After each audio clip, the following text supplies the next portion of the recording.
Kaguya vs Momoshiki is a topic that I feel is long overdue and honestly over talked about, especially because I've made so many videos scaling Naruto, Sasuke, Boruto, and many others while simultaneously also sliding a bit of my 2 cents on the aforementioned topic.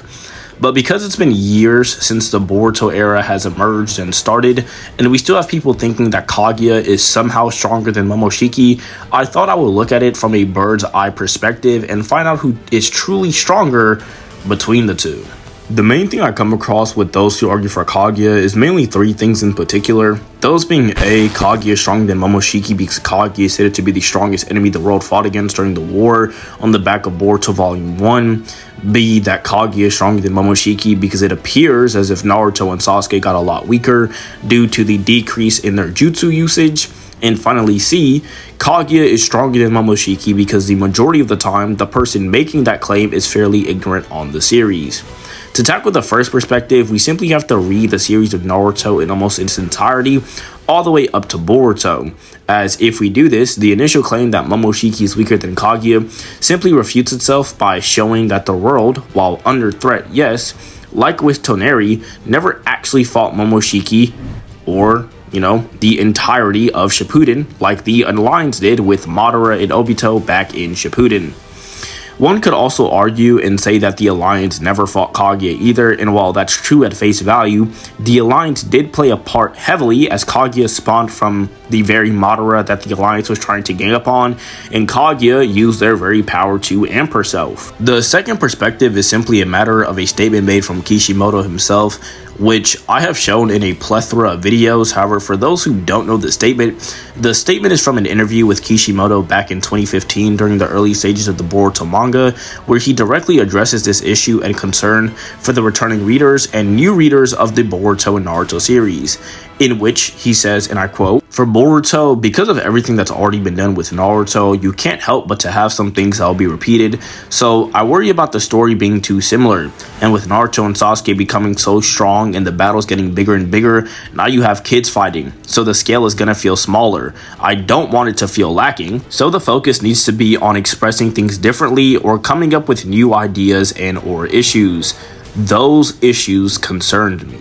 With him in the interview basically saying that Naruto and Sasuke have actually gotten stronger than their previous war arc iterations and don't need to be all flashy with their jutsus and abilities in order to still portray that. Not only that, but every single villain in Boruto can literally just absorb jutsu, which is the main reason why they haven't been using jutsu as much, at least in the first place. Jigen has to also amp himself with the 10 tails before fighting them and still almost caved, the same Jigen who would body the fused Momoshiki they fought prior, by the way.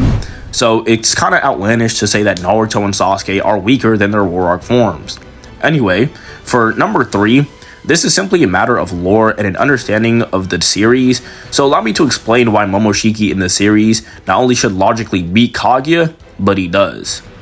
After the events of the war where Kaguya would emerge and try to consume the shinobi world, it's stated in the Sasuke light novel that Sasuke could fight against Kaguya level threats on his own. This is then extrapolated upon with the events of Naruto the Last, with Naruto being able to one-shot a Toneri who is stated to be stronger than the Kaguya, which isn't contradicted by the way, and is also stated to have comparable chakra. Keep in mind, he did this in only KCM2 Sage mode while holding back. The same Naruto, who then one-shot out Toneri, is then gapped and cliffed by the last Sasuke, as stated within the 5th and final data book. This would also debunk any claims that Naruto and Sasuke didn't grow stronger after the war as well, as if they didn't, Toneri would have folded them and the earth would have been destroyed. 14 years later, in Sasuke's many expeditions through Kaguya's dimension, he would encounter the Otsutsuki duo Momochiki and Kinshiki and would enter a brief scuffle with Kinshiki before returning back to the Leaf. Upon Sasuke's arrival into the village, he would inform Naruto about a scroll that predates the existence of all shinobi kind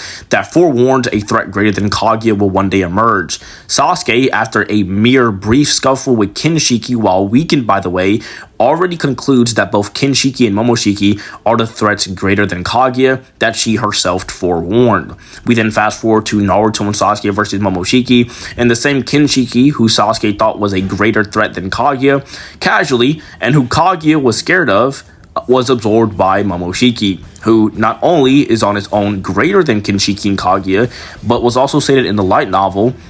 not to be confused with the non-canon Boruto canon one, to have also created a parallel dimension. And in this dimension, there are shown to be many stars and celestial bodies within it, and is shown to have a redshift. A redshift is a scientific indicator of galaxies, but not only that, but an expanding galaxy. This feat alone proves Momoshiki is above Kaguya, and the dimensions that Kaguya created through her Rinne Sharingan aren't near as expansive or hold as many celestial bodies as Momoshiki's does. But there are further in terms of distance than Momoshiki's, since of course, traveling to Momoshiki's dimension doesn't rip the Tomo out of Sasuke's Rinnegan, while traveling to Kaguya's dimension does. Anyway, Naruto and Sasuke were not only able to keep up with the same above Kaguya being in base, but also while being weakened by over half of their overall power, which is especially noted in the anime, whereas in the manga it's a bit more timid and convoluted, but still depicted and generally shown nonetheless. Naruto and Sasuke then defeat this Momoshiki, with both of them again being weakened, and Momoshiki is then killed by Boruto.